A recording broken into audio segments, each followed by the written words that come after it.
Israel पर भड़का पूरा का पूरा यूरोप। और ऐसा हुआ क्यों? जो यूरोप इजराइल के आगे चू नहीं करता वो भड़का क्यों है?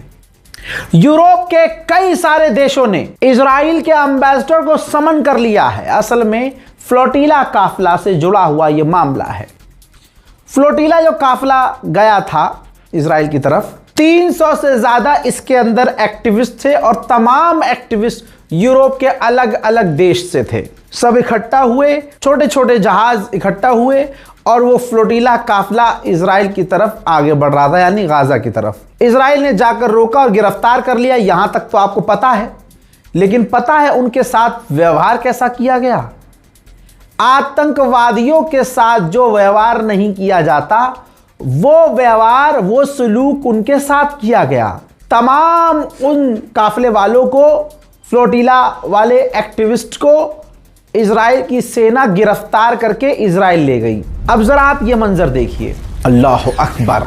ये जिनको पीटा जा रहा है, जिनको मारा जा रहा है, जिनको गालियां दी जा रही हैं, ये फ्लोटिला काफिले के एक्टिविस्ट थे। बेंजीवीर खुद वहां मौजूद था। इजराइल का हरामी से हरामी, इससे गंदा कोई नेता नहीं हो सकता। ये उस डिटेंशन सेंटर में गया। वहां आप देखिए कि इजराइल के अंदर उन एक्टिविस्ट, यूरोपियन एक्टिविस्ट के हाथ पैर बांधकर, लड़की हो, लड़का हो, बच्चा हो, बूढ़ा बुजुर्ग हो, कोई भी हो, उनके हाथ पैर को बांधा गया। आतंकवादियों की तरह उनके सर को झुका कर रखा गया और काफी टॉर्चर किया गया, यानी जितना वो टॉर्चर कर सकते थे। ठीक है, ये वीडियो देखिए। और ये वीडियो खुद इस हरामी नेता ने, बेंजीवीर ने खुद जारी कर दिया, खुद इसको सोशल मीडिया पर पोस्ट कर दिया, जिसके अंदर ये गालियां बक रहा है, गंदी बातें कह रहा है और उल्टा सीधा बोल रहा है। अब ये वीडियो वायरल होती है, यूरोप तक पहुंचती है, यूरोप आग बबूला हो जाता है।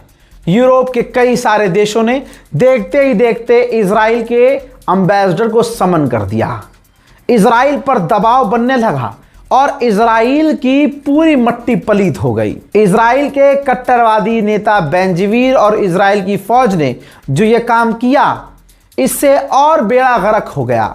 जो पैसा मिलियंस, बिलियंस और डॉलर इजराइल खर्च कर रहा है अपनी इमेज साफ करने को, इंटरनेशनल एक्टिविस्ट के साथ ऐसा व्यवहार सलूक करके इजराइल ने अपना पूरा बेड़ा गर्क कर दिया। अब इसके बाद हुआ क्या, ये ट्वीट देखिए। नेतन्याहू भी भड़क गया। जी हां, नेतन्याहू ने कहा कि जो बेंजीवीर ने किया है ये सरासर गलत है, हम ऐसा नहीं कर सकते। मतलब अब तो उससे बोलना पड़ेगा ना कि हम इंसानियत के खिलाफ, ह्यूमन राइट के खिलाफ ऐसा नहीं कर सकते हैं। बहरहाल प्राइम मिनिस्टर ऑफ इजराइल के ऑफिशियल अकाउंट से बेंजीवीर की आलोचना की गई और कहा गया जो हुआ है ये गलत हुआ है। सिर्फ इतना ही नहीं, आप ये देखिए, इजराइल के विदेश मंत्री ने उस वीडियो को रिट्वीट करते हुए आलोचना की कि ये बेंजीवीर ने किया है, ये जो इंटरनेशनल एक्टिविस्ट के साथ किया गया है सलूक, ये गलत है। आप जानते हैं कि नेतन्याहू और विदेश मंत्री भी यही काम करते, लेकिन क्योंकि ये ऑन कैमरा हो गया तो इजराइल को और इजराइल के विदेश मंत्री को, यानी इजराइल के प्रधानमंत्री, इजराइल के विदेश मंत्री को आलोचना करनी पड़ी। पूरी दुनिया में और खासकर यूरोप में इजराइल नंगा हो गया। उधर इजराइल ने गाजा पर भी फिर से हमला किया, परसों भी किया, कल भी किया, आज फिर से किया। देखिए,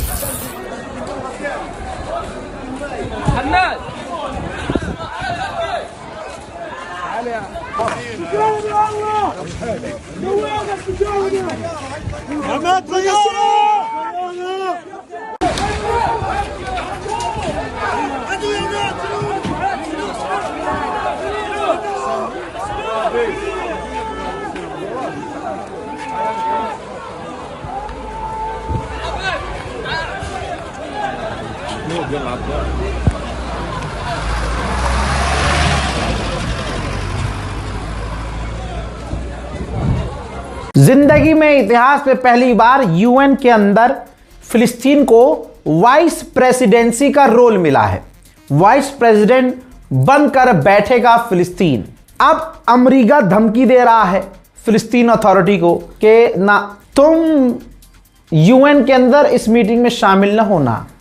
वाइस प्रेसिडेंसी तो दूर की बात, तुम इस मीटिंग में शामिल ही नहीं होना, क्योंकि अगर दोस्तों फिलिस्तीन वाइस प्रेसिडेंट बन जाता है यूएन में, तो आपको पता है फिलिस्तीन की आवाज़ बुलंद होगी, इजराइल की आलोचना होगी और यूएन के कई सारे देश इजराइल के खिलाफ बयान देंगे।